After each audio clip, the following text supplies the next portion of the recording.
दोस्तों, आपने कहावत तो सुनी ही होगी कि जैसे कर्म करोगे वैसा ही फल पाओगे। इस बात में कितनी सच्चाई है ये शायद हम में से कोई नहीं बता सकता, क्योंकि हमने इसे अपने जीवन में कभी उतार कर देखा ही नहीं। हम कहते हैं और हमने सुना भी होगा कि अच्छे कर्मों का फल हमेशा अच्छा ही होता है।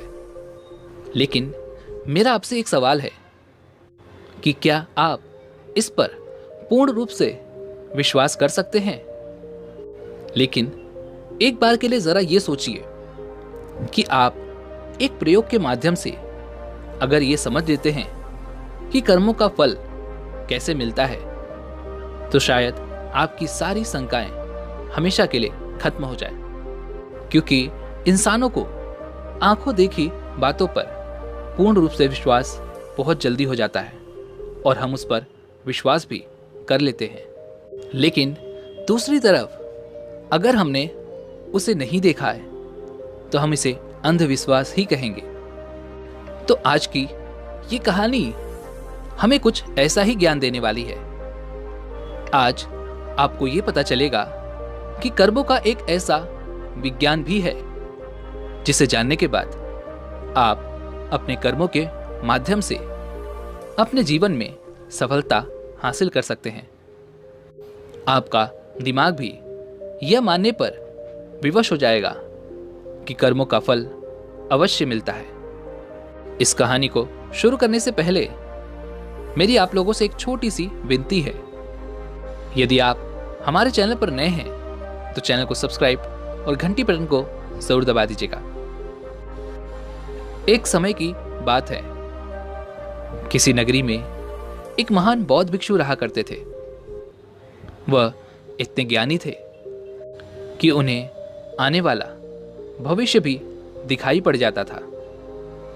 वैसे तो उनके कई शिष्य थे, लेकिन उनका एक शिष्य जो अभी बिल्कुल नौजवान था, और वह बौद्ध भिक्षु जो कि अब बूढ़े हो चुके थे, वह बहुत ही ध्यानी व्यक्ति थे। जब वो ध्यान करने बैठते तो 2 से 3 दिनों तक वो लगातार ध्यान में ही लीन रहा करते थे, और इसी अवस्था में वो आने वाले भविष्य को भी देख लिया करते थे। एक दिन वो बौद्ध भिक्षु ध्यान में बैठे हुए थे। तभी उन्होंने देखा कि आज से 10वें दिन बाद उनका वह युवा शिष्य मृत्यु को प्राप्त हो जाएगा। यह भविष्य देखकर वह बौद्ध भिक्षु ध्यान से बाहर आए और उन्होंने तुरंत ही अपने उस युवा शिष्य को अपने पास बुलाया और उससे बड़े ही प्रेम से कहा, भंते, मैं तुम्हें अगले 9 दिनों तक की छुट्टी दे रहा हूं। इन 9 दिनों में तुम अपने घर जाओ और वहां पर सभी के साथ रह कर आओ। तुम सभी से अच्छे से मुलाकात कर लेना, सभी को प्यार देना। शिष्य ने जब अपने गुरु के मुख से यह बातें सुनी तो वह खुशी से उछल पड़ा। उसने अपने गुरुवर से कहा, हे गुरुदेव, आपको यह कैसे पता चला कि मेरा मन अपने घर वालों से मिलने का कर रहा है?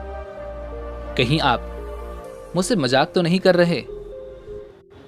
उस पर वो बौद्ध भिक्षु अपने शिष्य से कहते हैं, नहीं भंते, मैं तुम्हें सच कह रहा हूं। तुम इन 9 दिनों में अपने घर पर रहकर सभी से मिलकर आ सकते हो, लेकिन मेरी बस एक बात याद रखना कि तुम्हें 10वें दिन शाम होने तक यहां पर वापस आना होगा। उस शिष्य ने हां में सर हिलाते हुए कहा, ठीक है गुरुदेव, मैं 10वें दिन यहां पर शाम तक वापस आ जाऊंगा, लेकिन आप भी अपना ख्याल रखिएगा, क्योंकि अब आप बूढ़े हो चुके हो और आश्रम का यदि कोई काम हो तो आप मेरे आने तक इंतज़ार कीजिएगा, उसे मेरे लिए छोड़ दीजिएगा। मैं अपने घर से वापस आकर उन सभी कामों को समय पर पूरा कर दूंगा। इसके बाद वह शिष्य अपने गुरुवर से आज्ञा लेता है और अपने घर की ओर प्रस्थान करता है। लेकिन उस शिष्य ने एक बार भी मुड़कर यह नहीं देखा कि गुरु की आंखों में अपने प्रिय शिष्य को खोने का कितना दर्द था। उस युवा शिष्य के घर के रास्ते में एक नदी पड़ती थी। उस नदी के किनारे चींटियों के बहुत सारे टीले लगे हुए थे, जहां लाखों चींटियां रहती थी। उनमें से कुछ चींटियां लगातार टीले के अंदर जा रही थी और वहीं पर कुछ चींटियां उस टीले से बाहर आ रही थी, जिसमें से कुछ चींटियां एक दूसरे से टकराकर अपना रास्ता बदल दिया करती थी। यह सब देख उस शिष्य को बड़ा ही आनंद मिल रहा था। वह कुछ देर वहीं पर खड़ा होकर उन चींटियों का यह सारा कार्यक्रम देख रहा था। तभी अचानक उस शिष्य का ध्यान नदी की ओर गया और उसने देखा कि नदी का पानी अब धीरे धीरे बढ़ रहा है, जिससे नदी से आने वाली लहरें चींटियों के उन टीलों के पास पहुंच सकती थी। और जब वह लहरें उन चींटियों के टीलों के पास पहुंचेंगी तो बेवजह ही वह लाखों चींटियां उस पानी में बह जाएंगी और वो लाखों चींटियां मारी जाएंगी। जैसे ही उस शिष्य के मन में यह ख्याल आया, उसने तुरंत ही अपने ऊपर पहना हुआ वह कपड़ा उतारा और उस कपड़े के माध्यम से उस शिष्य ने चींटियों के उन टीलों के चारों ओर एक गहरा गड्ढा बना दिया और बड़े ही कलात्मक ढंग से उस गड्ढे से एक नाली का निर्माण किया, जो नाली सीधे वापस नदी में जाकर मिलती थी, ताकि जब भी लहरें उन चींटियों के टीलों के पास पहुंचने की कोशिश करें तो उन लहरों द्वारा आने वाला पानी वापस उस गड्ढे के द्वारा और उस नाली के द्वारा वापस जाकर नदी में ही मिल जाए। इतना कर कर वह शिष्य अपने घर की ओर चल पड़ा। अपने घर पर पहुंचने के बाद वह अपने घर वालों से मिला और घर पर रहते हुए 9 दिन कब बीत गए उसे पता ही नहीं चला। और तभी उसे याद आया कि उसे कल तक वापस गुरु के आश्रम में लौटना होगा, जैसा कि उसके गुरुवर ने उसे आदेश दिया था। उसने अगली सुबह ही आश्रम के लिए लौटने की तैयारी शुरू कर दी और जैसे ही सूरज की रोशनी दिखाई देने लगी, वह आश्रम की ओर निकल पड़ा। उसे उम्मीद थी कि शाम तक वह आश्रम पहुंच जाएगा। धीरे धीरे चलते चलते शाम हो चुकी थी। यहां गुरुदेव आश्रम में बैठे बैठे ये सोच रहे थे कि आज तो 10वां दिन है और जैसा कि मैंने उसका भविष्य देखा था कि 10वें दिन वह मृत्यु को प्राप्त हो जाएगा। अब तक शायद वह मृत्यु को प्राप्त हो चुका होगा। इस बात को लेकर वो बहुत दुखी थे। वो मरने से पहले आखिरी बार अपने उस प्रिय शिष्य को देखना चाहते थे। वह ये सोच ही रहे थे कि कम से कम आखिरी बार ही सही मैंने अपने प्रिय शिष्य का मुख तो देख लिया होता। वह इसी चिंता में बैठे हुए थे। वह यह सब सोच रहे थे। तभी अचानक दूर से उन्हें कोई आता हुआ दिखाई पड़ा। उन्होंने बड़े ही गौर से देखने की कोशिश की और जब उन्होंने देखा तो वे चौंक गए। उन्हें यह पता चल चुका था कि उनका शिष्य आश्रम वापस आ रहा है। गुरु से रहा नहीं गया।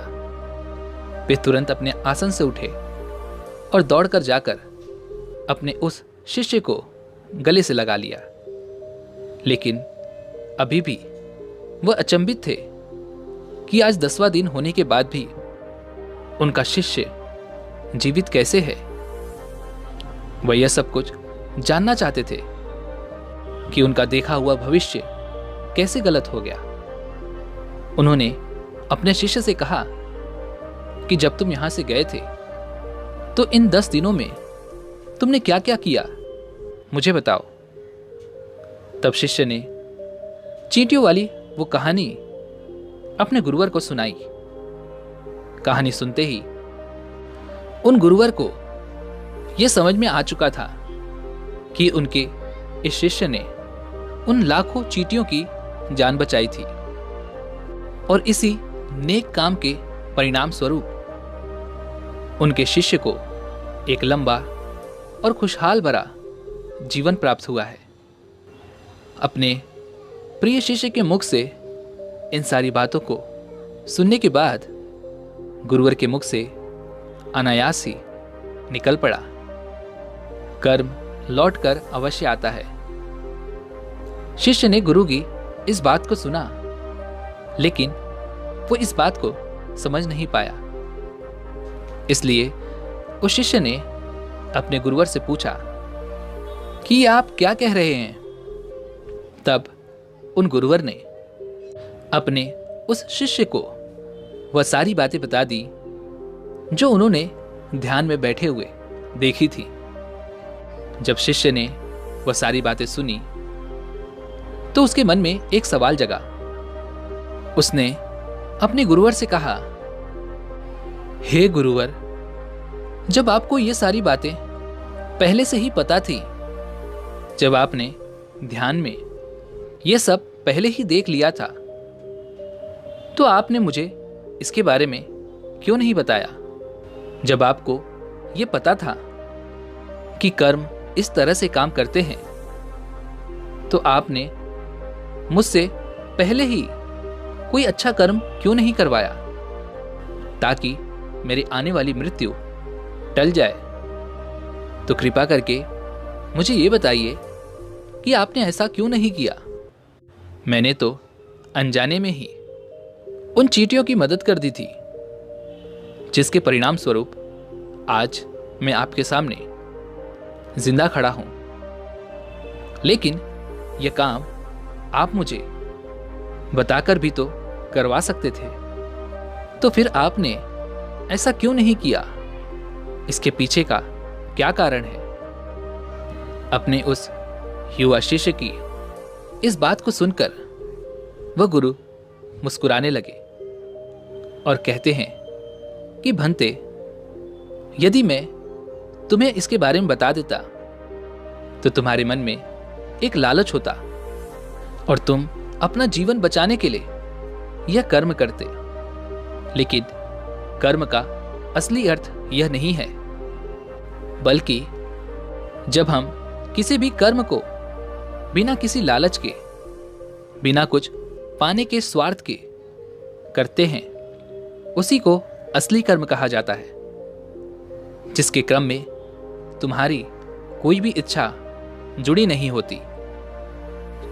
ऐसे काम बिना किसी इच्छा के किए जाते हैं और ऐसे ही कर्म फलीभूत होते हैं और इन्हीं को असली कर्म कहा जाता है।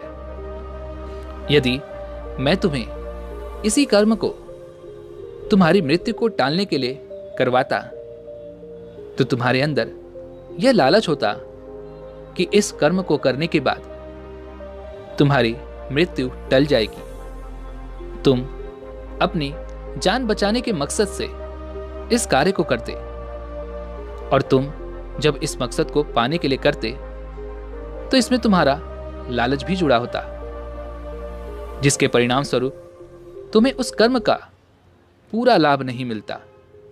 हम इंसानों के कर्मों का एक बहुत ही छोटा सा सिद्धांत है कि किसी भी कर्म को यदि आप बिना लालच के, बिना स्वार्थ के करते हैं तो वही असली कर्म कहलाता है।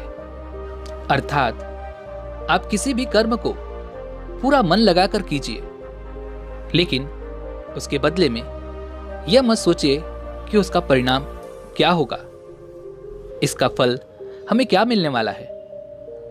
तुमने देखा होगा कि अक्सर जब कोई व्यक्ति दान करता है तो उसके साथ उसका मन भी जुड़ा होता है। वह दान करते वक्त यह सोच रहा होता है कि यदि मैं आज दान करूंगा तो भगवान मेरे साथ अवश्य ही अच्छा करेंगे, मुझे अच्छे फल मिलेंगे। और इसी तरह वह जिंदगी में बहुत सारे कर्म इसी तरीके से करता है, जिसके परिणाम स्वरूप हमें उस कर्म का पूरा लाभ नहीं मिल पाता और बाद में हम यह सोचते हैं कि हमने तो अच्छे कर्म किए थे, लेकिन उन कर्मों का कोई फायदा हमें नहीं मिला। कर्मों का सिद्धांत एक मिथ्या है, झूठ है। जरा आप खुद एक बार के लिए सोचिए, जब आप किसी मंदिर में जाते हैं तो आपके मन में कुछ न कुछ पाने की इच्छा अवश्य रहती है। आप सोचते हैं कि यदि मैं आज भगवान के सामने हाथ जोड़कर यह मांग लूंगा तो मुझे वो अवश्य मिलेगा। आज मैं भगवान की पूजा करूंगा तो इसका फल मुझे अवश्य ही अच्छा मिलेगा।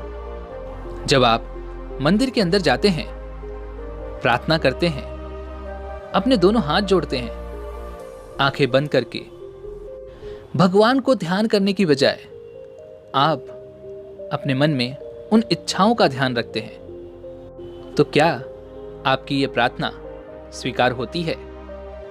नहीं, क्योंकि प्रार्थना तो वही स्वीकार होती है जो मौन रूप से की जाती है, जिसमें आपके मन में कोई भी इच्छा ना हो। आप उस समय केवल पूरे मन से भगवान को धन्यवाद करते हैं उन सभी चीजों के लिए जो आज तक आपको भगवान ने दी हैं, और वो भी बिना किसी स्वार्थ के। ऐसी ही प्रार्थनाएं स्वीकार होती हैं। जब आप मंदिर में जाएं तो आपको एक भिखारी नहीं बल्कि एक राजा की तरह जाना चाहिए, ताकि आपके पास, आपके मन को यह लगे कि आपके पास वो सब कुछ है जो आपको भगवान ने दिया है, और उसके लिए आपको भगवान का धन्यवाद करना चाहिए। तभी आपकी प्रार्थना स्वीकार होगी। लेकिन ऐसा करना भी थोड़ा सा मुश्किल है, क्योंकि जब भी हम कोई भी काम करने की कोशिश करते हैं तो सबसे पहले हमारे मन में उसके फल की चिंता अवश्य होती है। आपके मन में यह सवाल भी अवश्य आएगा कि मैं ऐसा क्या काम करूं जिससे मैं अपना मनचाहा फल प्राप्त कर सकूं। इसलिए जब भी आप भगवान को ध्यान कर रहे हों तो अपने मन में कोई इच्छा ना रखें। अपने मन को मौन बनाने की कोशिश करें, अपने मन को शांत बनाएं और वर्तमान में रहकर बिना भविष्य की चिंता किए बस कर्म करते जाइए। पर याद रखिएगा कि उस कर्म को करने के पीछे आपका उद्देश्य अच्छा होना चाहिए। उसका फल आपको अवश्य ही अच्छा मिलेगा। और हाँ, ये भी याद जरूर रखिएगा कि यदि आप फल के बारे में ही सोचते रहते हैं तो आप एक न एक दिन गलत दिशा में फंस ही जाएंगे। हो सकता है कि आपके मन में अब यह सवाल आ रहा हो कि कोई दूसरा व्यक्ति आपका बुरा चाहता है। तो दोस्तों, यहां पर भागवत गीता में भगवान श्री कृष्ण ने कहा है कि कोई हमारा बुरा करना चाहता है तो ये उसके कर्मों में लिखा जाएगा।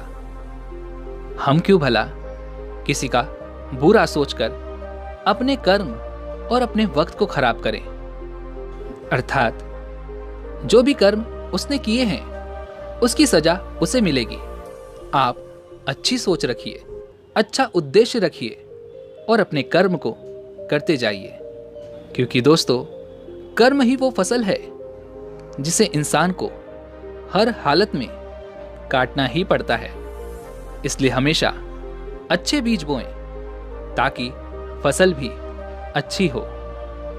उम्मीद है कि आपने आज की इस वीडियो से जरूर कुछ न कुछ सीखा होगा।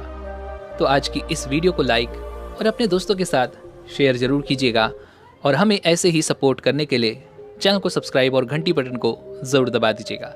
चलिए मिलते हैं ऐसी ही एक और वीडियो में, तब तक के लिए अपना ख्याल रखें। धन्यवाद।